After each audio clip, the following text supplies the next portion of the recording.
হাফেজ সাহেব বলছে সাদাকাল্লাহুল আজিম, কোরআন মাজিদ তেলাওয়াত করার পরে অথচ আয়েশা রাদিয়াল্লাহু তাআলা আনহা বলছেন কিতাবু আমালুল ইয়াউম ওয়াল লাইল, ইমাম নাসার একটা গ্রন্থ as-সুনানুল কুবরা, নাসার সুনানুল কুবরা 803 308 নম্বর হাদিস।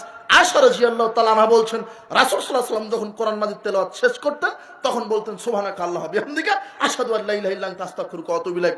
সাদাকাল্লাহুল আযীম কোরআনেও নাই, হাদিসেও নাই, ওটা রাসূলে, ওটা হুজুরের বেদাত, আর রাসূলের সুন্নাত হচ্ছে এই দোয়া। কথা বুঝতে পেরেছেন?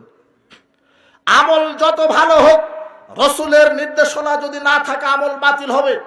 আয়েশা রাদিয়াল্লাহু তাআলা আনহা বলছেন রাসূল সাল্লাল্লাহু আলাইহি ওয়াসাল্লাম বলেছেন মান আমিলা আমালান, যে ব্যক্তি কোনো আমল করলো লাইসা আলাইহি আমরুনা, সেই আমল আমি মুহাম্মদ সাল্লাল্লাহু আলাইহি ওয়াসাল্লাম করতে বলিনি, ফাওয়ারাত, তাহলে সেটা বাতিল হবে। আমল যতই ভালো হোক যদি রাসূলের তরিকায় না হয় তাহলে আমল বাতিল হবে।